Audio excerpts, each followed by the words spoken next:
right, we're here with Nima Omidvar, Director of Operations for the University of Maryland. Took over Dustin used to do that originally, right? Correct, yeah. Right.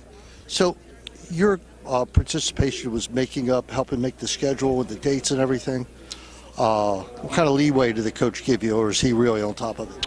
Well, we've got a lot of games that are kind of pre-picked for us. You've got the Gavitt games, which we're playing Georgetown this year. You got the ACC Big Ten Challenge. So that fills up major voids there. The rest of the games, Coach and I really tag team it.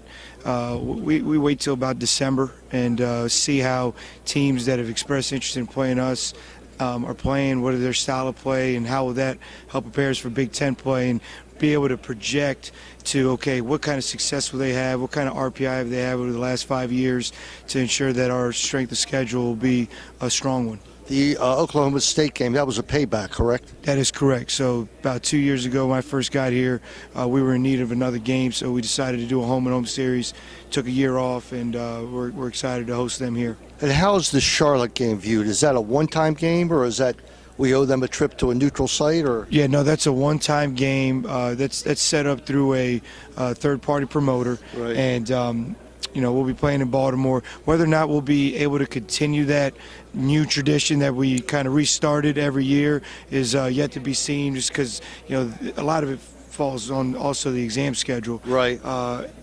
So we'll see, but we're excited to play Charlotte. It's going to be a good game. It'll be a good team to help prepare us before we kick off Big Ten play. Meyer Consulting Engineers. In the past 5 years, our organization has completed over 1,300 projects in the U.S. and abroad, including many structures at the University of Maryland.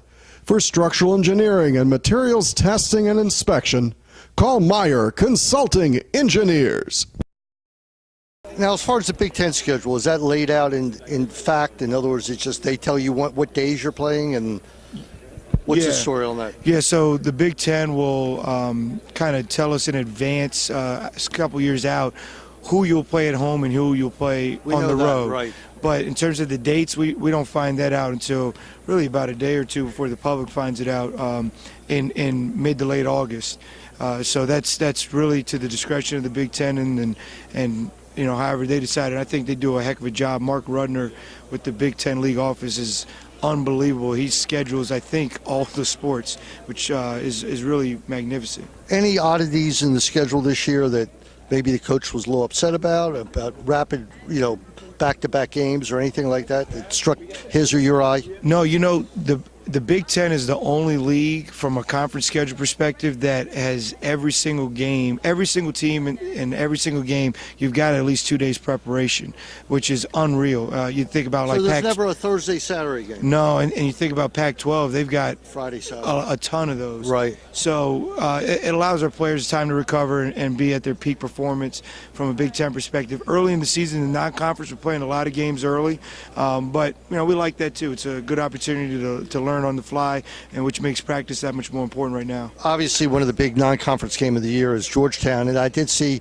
you have games like sandwiched around that. Yes. All right. Was that on purpose, or? Yeah. So when you're scheduling those games out, you don't really have an opportunity to know when you're going to play Georgetown, because we don't get that date until April. Right. So when most of the scheduling is done in December, you're kind of held hostage, if you will, to that date, and that presented a challenge to the schedule at that time. And so we settled up on playing St. Mary's and non-D1, which we wanted to do anyway, because that doesn't hurt your RPI to play them. Now, do you set up a lot of the travel, or is that done by travel agency? No, I set up all the travel, yeah. You're a busy guy then. Hey, we all have tasks to do, and we all have to. Have you been to all the Big Ten schools yet? Yes. All right. If you were talking to our fans out there, if there was one road game that would be a lot of fun to go to, which one would you pick? I tell you what, one place that's really stuck out has been Nebraska, and 2 years in a row we've played. It's a ferocious crowd. For not an empty seat, and I know Coach Miles and their staff are very good at what they do, but unfortunately the last 2 years when we played them, they've kind of been down, but still not one empty seat. So kudos to their fans for being there every single game. I will say this, the difference between ACC crowds and Big Ten crowds, a lot of friendly folks in the Big Ten. They're very welcoming, whereas in the ACC it might be a little adversarial. But I love being in the Big Ten. I really do. We all do. We all do. Wayne, you got anything? Nebraska, that's cool because we're heading out there. I'm heading out to cover the football game. That should be a lifetime. Maybe we'll get out there again. Take you up on that recommendation.